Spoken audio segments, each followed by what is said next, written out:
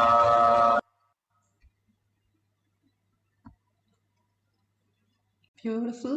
Please open your eyes. Whatever prasada you have received from Bhagwan, it can be your experience, it can be your powerful cognition, it can be levitation of you or levitation of the object, or whatever you have had the experience, all the blessings and all the initiation. You can thank Bhagwan for that, sharing it in tinyurl.com/powermanifestation. Again and again, Bhagwan is asking you to share, because only when you verbalize yourself, you start really experiencing what you are. You are Paramashiva.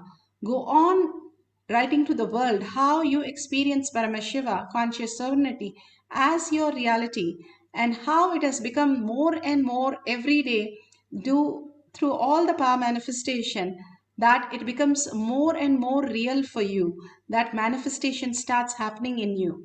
When you share all these great signs, and if you have not manifested, if you feel that you have some other people who are manifested, go ahead, share them, like them, and comment them. Beautifully, all these great truths are given to us. When you contribute to the other's life, it becomes more reality in you.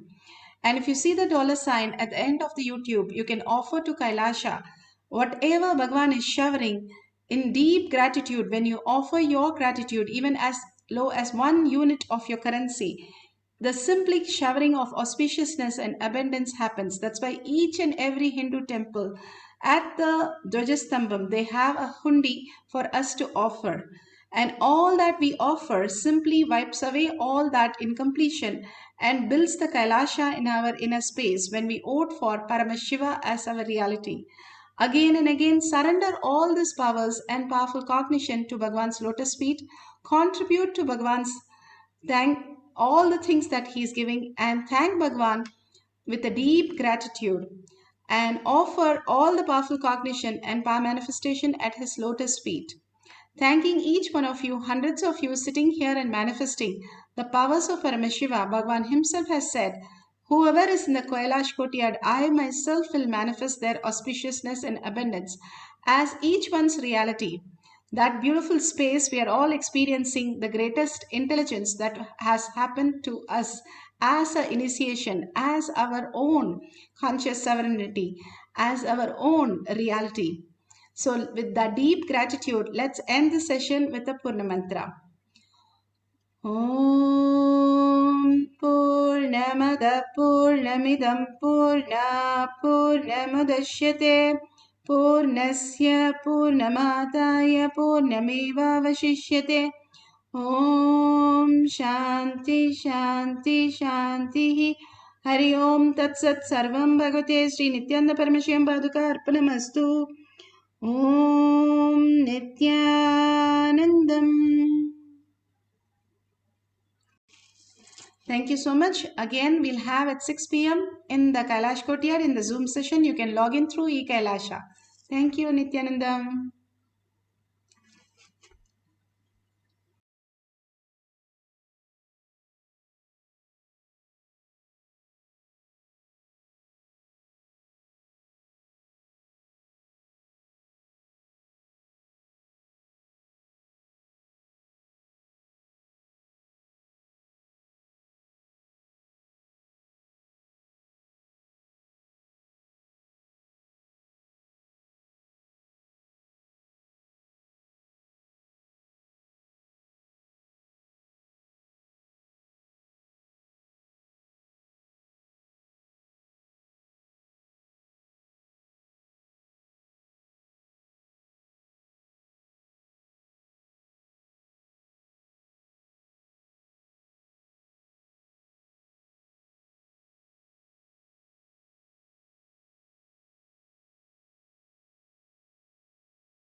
The spiritual prosperity will happen to whole planet here.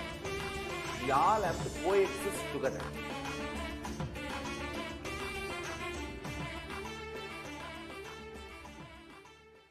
Just be alive for next 3 years. Don't die within next 3 years.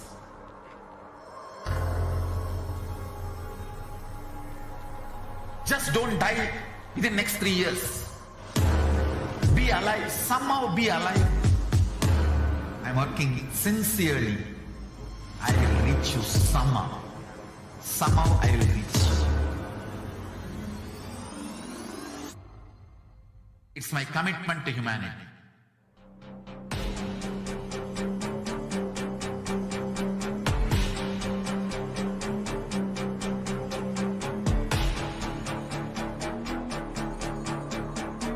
Just don't die within next 3 years.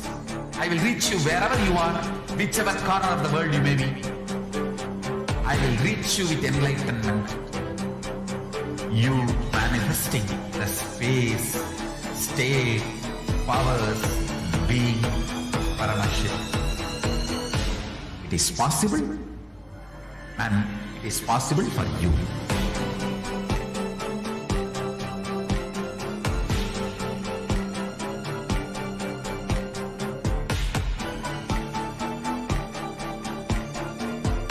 Shiva will reach you with enlightenment science.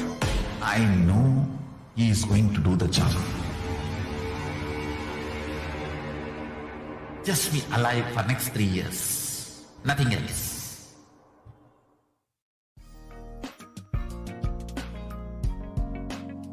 We get you health.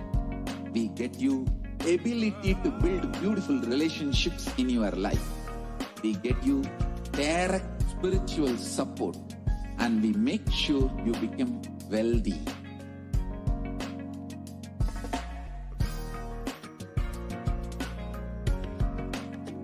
We won't stop giving you just good life. We will literally not stop till you live enlightened life. Manifesting the state of Paramashiva, space of Paramashiva, powers of Paramashiva, being of Paramashiva.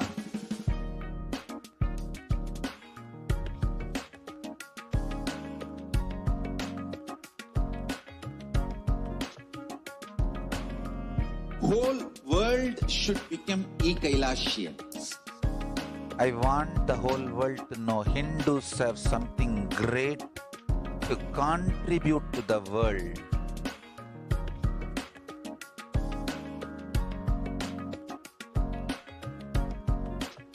We have something great to contribute to the world.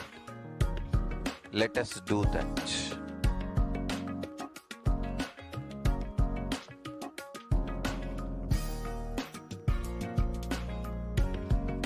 E-Kailasa is proper customized spiritual service helping you to identify your root patterns of suffering. We have perfected the science of helping every individual from every cultural, religious, nationality background.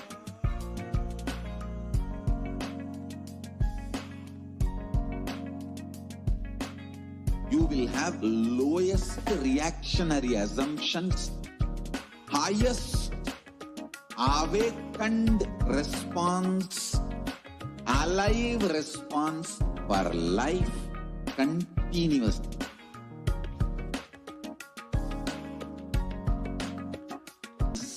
Is enlightenment ecosystem, literally enlightenment itself in your own home, wherever you are. Proper customized spiritual service helping you to complete with your life negativity, withdrawal from life, self-hatred, self-denial, self-doubt, so much of tiredness, laziness. We can support you aligning your diet, your attitude, your aptitude, your understanding about life. We can help you with everything.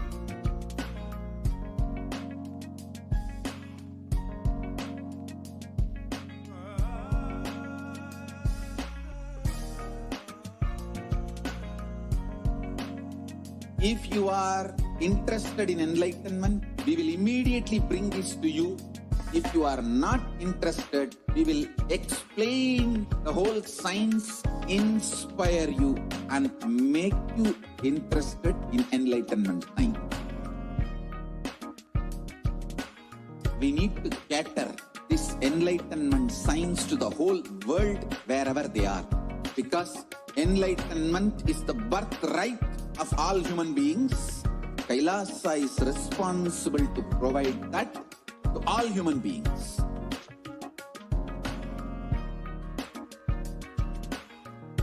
Kailasa is the totality of the knowledge I received from my gurus and practice manifested in my life, perfected by teaching millions of people from all cultures, time zones, backgrounds, genders, nationality, race, from every creed.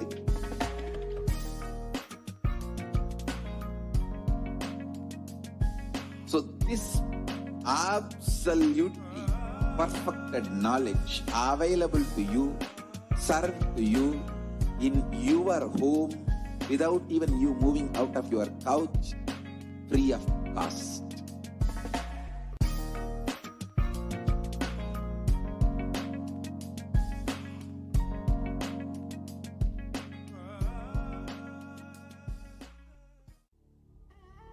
What I mean by the word e-Kailasa, listen intensely. Enlightenment ecosystem, literally enlightenment itself, in your own home, wherever you are. If you cannot come to Kailasa, it's okay. Kailasa can come to you. Kailasa coming to you is e-Kailasa.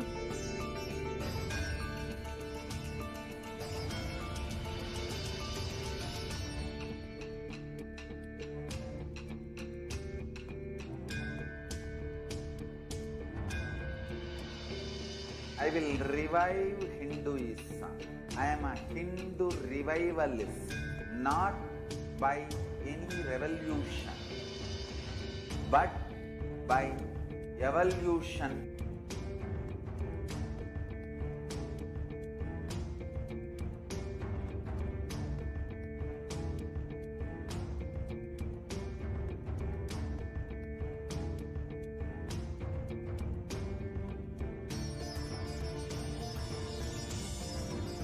And setting model community.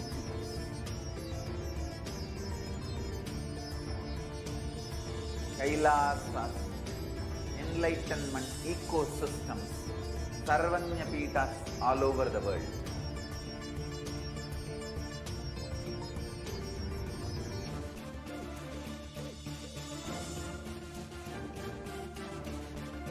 All powerful cognition, knowledge, only when you live, power manifestation and possibilities manifestation happens. It's a fundamental truth.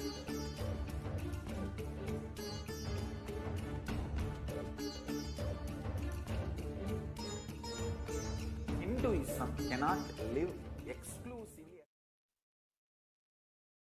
Nityanandam Paramasukadam Kevalam Jnanamurtim Dvandvatitam Gagana Sadrusham Tattvamasya Dilaksham Ekam Nityam Vimalamachalam Sarvadi Sakshi Bhutam Bhavatitam Trigunarahitam Sadgurum Tam Namami. Nityanandam, everyone. I welcome all of you watching us right now on YouTube, Facebook, and other social media platforms. I welcome all of you today for this PARASHAKTI Akashic readings, where we will be witnessing the Akashic readings directly revealed by Devi PARASHAKTI herself.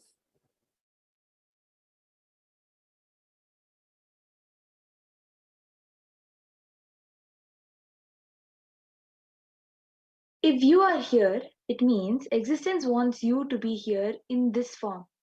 You are not an accident, but you are a conscious miracle of existence. Existence is trying to express itself through you. Welcome to the sacred spiritual experience, your digital experience of the divine.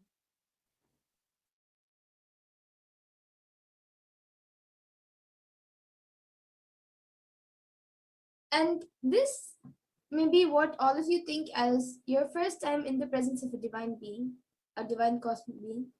But this is not the first time this energy has graced planet Earth. And if you are watching this now, it is not a coincidence, but a cosmic intervention in your life to make you manifest what you want.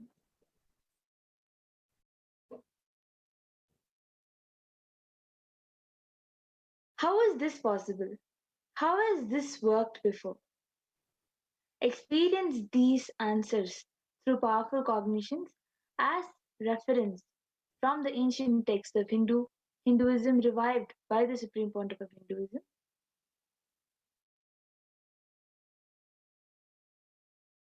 And now let's see, who is Devi PARASHAKTI, the Divine Cosmic Mother?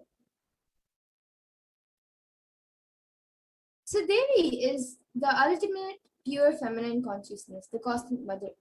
She is the Source Shakti. It is her cosmic womb, the Brahmanda Yoni, from which billions and billions of universes come out and go in. It is the source where the Big Bang and black holes go on. PARASHAKTI is the main deity of the sacred feminine and the divine consort of Bhagavan Paramashiva, who is the primordial divinity of Hinduism.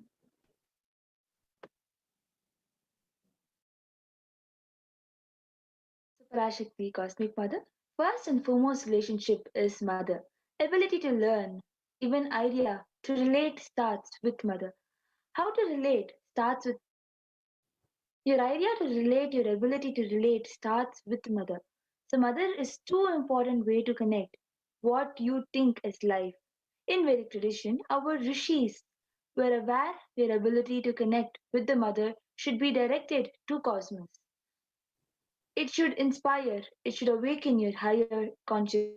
It should inspire your higher consciousness to express through you.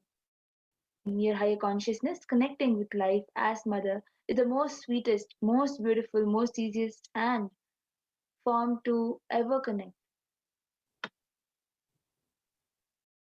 And today, out of his extreme compassion and love, the Supreme Pontiff of Hinduism is manifesting Devi PARASHAKTI herself and gracing us, answering all of our questions, attending to our prayers, giving boons, healing us, revealing our past, present, and future, delivering profound spiritual truths, and ultimately giving us the experience of Paramashivoham itself.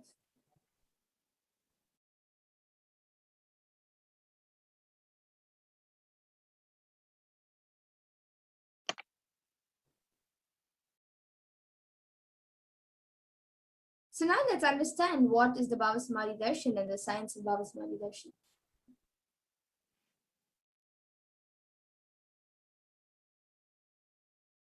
What is Samadhi?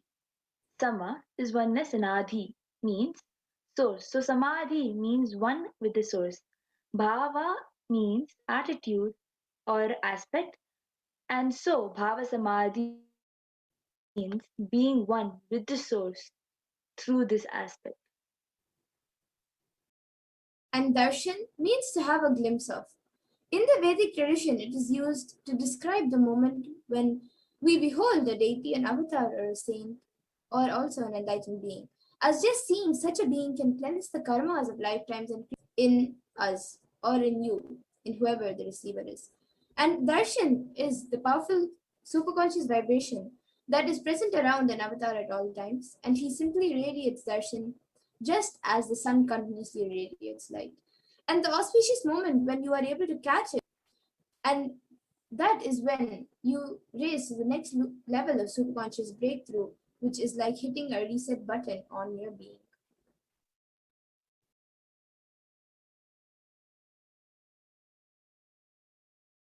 Signs of Bhava Samadhi Darshan. Divine cosmic beings are real.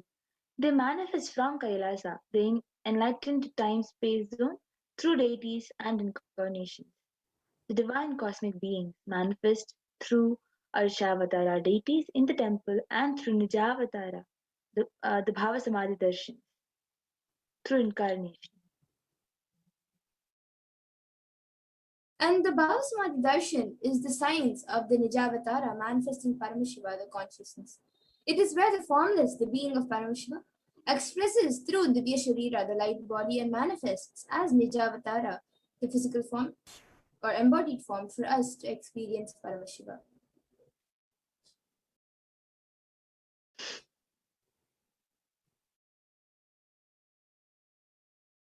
So Devi Parashakti expresses through being of Rajarajeshwari, Tara, the physical form, which is Devi Meenakshi. This is an example. And the Archavatar, the deity, reflects the consciousness and manifestation of the superconscious energy.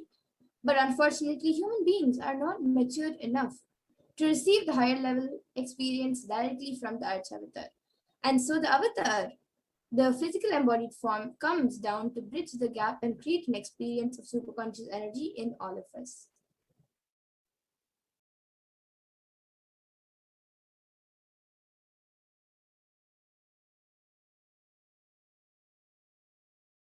So the Bhava Samadhi awakens your Kundalini Shakti, which is the latent potential energy in every human being. This influx of superconscious energy visibly slows down aging processes, improves immunity to diseases. So during this Bhava Samadhi Darshan, the whole brain comes alive, turning into a superconductor of conscious